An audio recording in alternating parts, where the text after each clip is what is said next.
1969 music review. This is Halfbreed by the Keef Hartley Band. And Keith, with his musical career, really started way back, but he came to fame when he became a member of John Mayall's band in 67, around about 67 anyway. He appeared on the Blues Alone album with Mayall, and in 1969 he decided that it was time to form his own band, and so was the birth of the Keef Hartley Band. They were famous for actually playing the Woodstock Festival, and just one of two artists that played at the festival whose set was never included on any album as such, or on the soundtrack of the film. But nevertheless, they have that in their CV. The band released 5 albums, and the first of which I'm going to review today. It's interesting that the album begins with a mock-up of the firing of Hartley by Mayall. It's called Sacked, and then we move on to the instrumental aspects of the origins of the band. And the album also closes with another sort of tongue-in-cheek moment when the two of them again are on a reversal where Hartley is sacking Mayall. Couldn't quite work that one out. It's called Too Much to Take. But anyway, I saw this band on a number of occasions on the club scene. They played at this nearby venue to my home, the Angel Hotel in Godalming. They were absolutely brilliant there, in this smoke-filled, alcoholic hazed room with a couple of hundred people in there.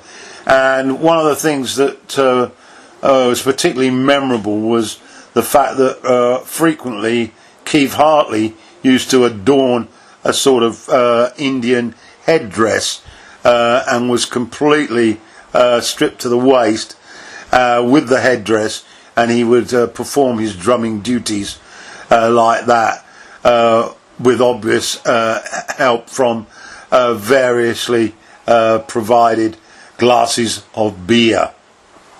Album then, track 1, Sacked. As I say, this is a sort of mock-up of the firing of Keith, and then the band evolves with the drums and the guitar chords leading us into Fixing to Die.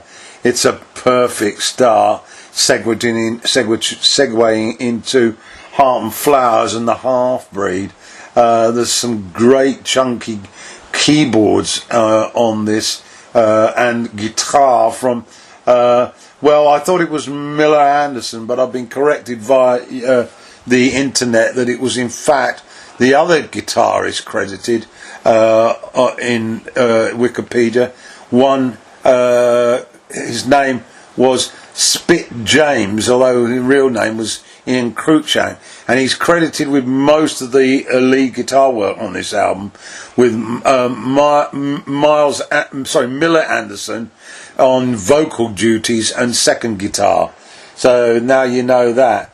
Back to the track then, there's some brisk horns that invade the sound above the guitar, and with Keith's drumming taking a lead instrument into the mix, it's just a great opener, very mellow in places as well. I just love that vibe, man. Hartley's drumming, of course, is very much to the front of the mix, but well, it was his band, wasn't it? On to track 3 then, and it's Born to Die. There's some extended guitar solo on here from James, and it's a very clean sound, a slow blues pace that enables the mix to capture the competence of all members of the band. I particularly like the the exquisite organ from Peter Dines, and of course there's some hell of a good set of horn players on here. Henry Lowell comes to mind particularly, and it's just under 10 minutes, this gem, and the ending is awesome as Hartley drowns out through the speakers. Next up then is Sinner for You, closes the first side of the vinyl.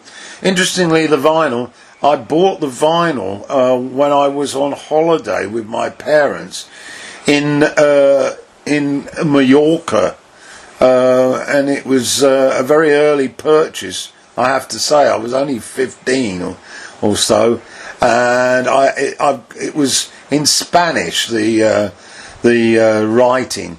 So there's something worth noting. There was no sleeve notes, of course.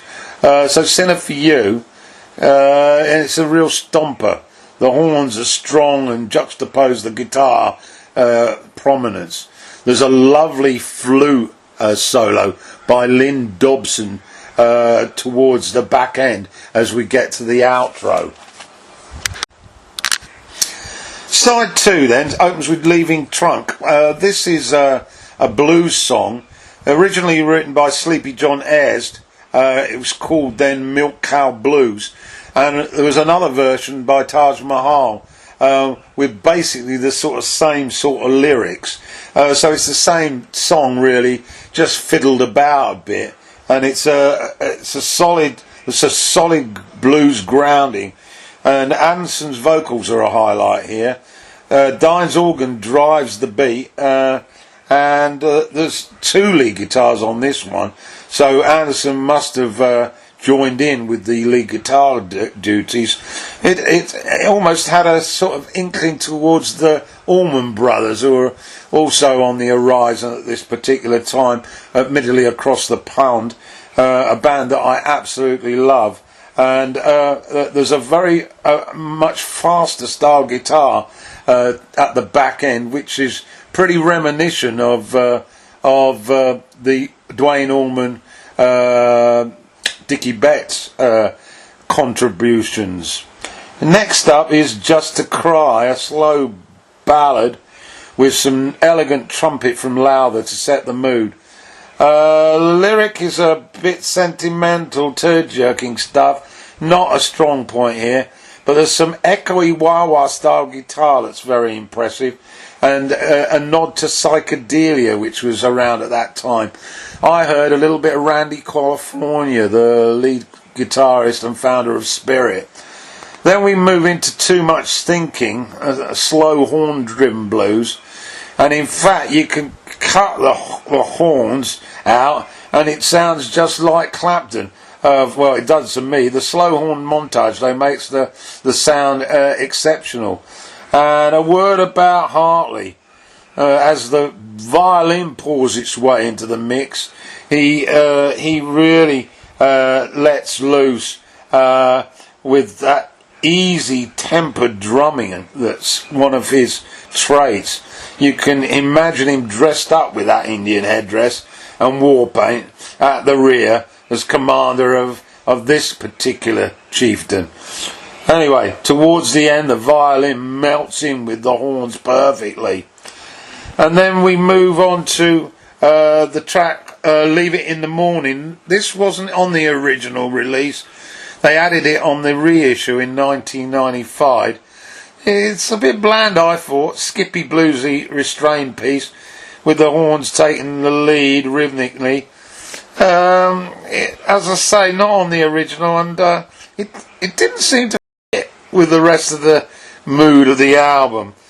And then we get to Think It Over. This is a B.B. King song, and it's got some great lead guitar, not surprising really, liquid style solos, and a lot of wah-wah. Again, I could hear Clapton on this, and that's the last musical track. And then we have the final narrative between Mayle and Hartley, Too Much to Take.